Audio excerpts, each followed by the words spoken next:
নমস্কাৰ সকলোকে স্বাগতম জনাইছোঁ নিমাত ষ্টাডি পইণ্ট চেনেলটোলৈ। আজি আমি এই ভিডিঅ'টোৰ মাধ্যমেৰে BA second semester history unit 4ৰ সকলোবোৰ মোষ্ট ইম্পৰ্টেণ্ট অতিসমূহ প্ৰশ্ন উত্তৰ আলোচনা কৰিম। চ' ভিডিঅ'টো শেষলৈকে চাবা। যদি তুমি এতিয়ালৈকে এই চেনেলটো ছাবস্ক্ৰাইব কৰা নাই তেন্তে প্লিজ চেনেলটো ছাবস্ক্ৰাইব কৰি দিবা। চ' ব'লা তেন্তে বেছি পলম নকৰি আজিৰ ভিডিঅ'টো আমি আৰম্ভ কৰোঁ। অতিসমূহ প্ৰশ্ন উত্তৰ। 1 নম্বৰ প্ৰশ্ন, মঞ্চবদাৰী প্ৰথা কোনে প্ৰৱৰ্তন কৰিছিল? উত্তৰ, মঞ্চবদাৰী প্ৰথা আকবৰে প্ৰৱৰ্তন কৰিছিল। 2 নম্বৰ প্ৰশ্ন, শ্বাহজাহানে নিৰ্মাণ কৰা পৃথিৱী বিখ্যাত শিল্পকলা কি কি? উত্তৰ, শ্বাহজাহানে নিৰ্মাণ কৰা পৃথিৱী বিখ্যাত শিল্পকলা হৈছে তাজমহল, ময়ূৰ সিংহাসন ইত্যাদি। মৰমৰ ছাত্ৰ-ছাত্ৰীসকল, ভিডিঅ'টো আগবঢ়োৱাৰ আগতে এটা সুখবৰ। তোমালোকৰ বাবে আমি অতি কম মূল্যত মাত্ৰ 59 টকাত BA second semester history complete question answer guide প্ৰস্তুত কৰিছোঁ, য'ত প্ৰতিটো ইউনিটৰ A to Z প্ৰশ্ন উত্তৰ বিশদভাৱে আলোচনা কৰা হৈছে। যিবোৰ প্ৰশ্ন উত্তৰ পঢ়িলে তোমালোকৰ পৰীক্ষাত 100% কমন পৰাটো নিশ্চিত। যোৱা বছৰ হাজাৰ হাজাৰ ছাত্ৰ-ছাত্ৰীয়ে এই ই-বুকটো কিনিছিল আৰু তেওঁলোকে পৰীক্ষাত ভাল ফলাফল দেখুৱাবলৈ সক্ষম হৈছিল।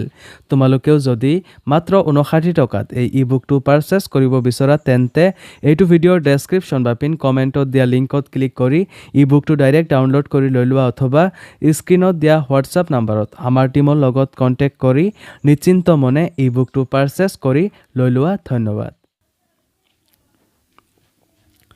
3 নম্বৰ প্ৰশ্ন, হালদিঘাটৰ যুদ্ধ কাৰ কাৰ মাজত সংঘটিত হৈছিল? উত্তৰ, 1576 চনত সংঘটিত হালদিঘাটৰ যুদ্ধ মেৱাৰৰ মহাৰাণা প্ৰতাপ সিংহ আৰু আকবৰৰ মোগল সেনাবাহিনীৰ মাজত হৈছিল। 4 নম্বৰ প্ৰশ্ন, সিংহাসনত উঠিয়েই ঔৰংগজে কি বিশেষ উপাধি লৈছিল? উত্তৰ, সিংহাসনত উঠিয়েই ঔৰংগজে আলমগীৰ পাতশ্বাহ গাজী উপাধি লৈছিল। 5 নম্বৰ প্ৰশ্ন, আকবৰে প্ৰৱৰ্তন কৰা ধৰ্মটোৰ নাম কি আছিল? উত্তৰ, আকবৰে প্ৰৱৰ্তন কৰা ধৰ্মটোৰ নাম হ'ল দিন ইলাহী। 6 নম্বৰ প্ৰশ্ন, জাহাংগীৰৰ সম্পূৰ্ণ নাম কি আছিল? উত্তৰ, নুৰুদ্দিন মহম্মদ জাহাংগীৰ পাতশ্বাহ গাজী আছিল জাহাংগীৰৰ সম্পূৰ্ণ নাম। 7 নম্বৰ প্ৰশ্ন, মোগল যুগত কৃষি ভূমিবোৰ কি ভাগত ভাগ কৰা হৈছিল? উত্তৰ, মোগল যুগত কৃষি ভূমিবোৰ প্ৰধানকৈ পলাজ, পাৰাউটি, চাচ্চৰ আৰু চনৰাজ নামে 4 ভাগত ভাগ কৰা হৈছিল। 8 নম্বৰ প্ৰশ্ন, কোন চনত জিজিয়া কৰ বাতিল কৰা হৈছিল? উত্তৰ, 1579 খ্ৰীষ্টাব্দত জিজিয়া কৰ বাতিল কৰা হৈছিল। 9 নম্বৰ প্ৰশ্ন, কোনজন চুলতানৰ ৰাজত্বকালক ঐতিহাসিকসকলে সোণালী যুগ বুলি অভিহিত কৰে? উত্তৰ, শ্বাহজাহানৰ ৰাজত্বকালত ঐতিহাসিকসকলে সোণালী যুগ বুলি অভিহিত কৰে। 10 নম্বৰ প্ৰশ্ন, মোগল যুগত ৰাজহ বিভাগৰ মুখ্য বিষয়াজনক কি নামেৰে জনা গৈছিল? উত্তৰ, ৰাজহ বিভাগৰ মুখ্য লোকজনক দেৱান বুলি কোৱা হৈছিল। 11 নম্বৰ প্ৰশ্ন, আকবৰৰ ক'ত জন্ম হৈছিল?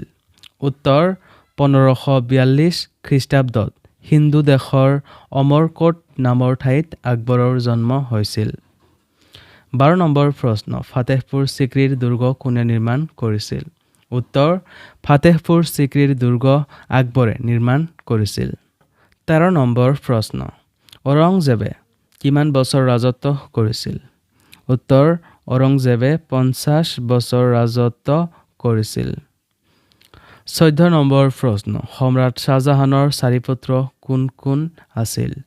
উত্তৰ, সম্ৰাট শ্বাহজাহানৰ 4 পুত্ৰ আছিল দাৰা, ছুজা, ঔৰংজেব আৰু মুৰাদ। 15 নম্বৰ প্ৰশ্ন, আকবৰৰ দ্বাৰা ইবাদতখানা প্ৰতিষ্ঠা কৰাৰ উদ্দেশ্য কি আছিল?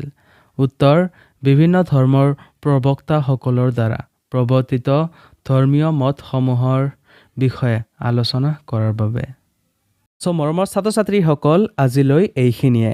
তোমালোকক যদি আৰু অধিক প্ৰশ্ন উত্তৰ লাগে অথবা এতিয়ালৈকে মাত্ৰ 59 টকাত BA second semester history complete question answer গাইডটো পাৰচেছ কৰা নাই, তেন্তে এইটো ভিডিঅ'ৰ ডেছক্ৰিপশ্যন বা পিন কমেণ্টত দিয়া লিংকত ক্লিক কৰি ই বুকটো ডাইৰেক্ট ডাউনলোড কৰি লৈ লোৱা অথবা স্ক্ৰীণত দিয়া হোৱাটছআপ নাম্বাৰত আমাৰ টীমৰ লগত কণ্টেক্ট কৰি নিশ্চিন্ত মনে ই বুকটো পাৰচেছ কৰি লৈ লোৱা। ধন্যবাদ।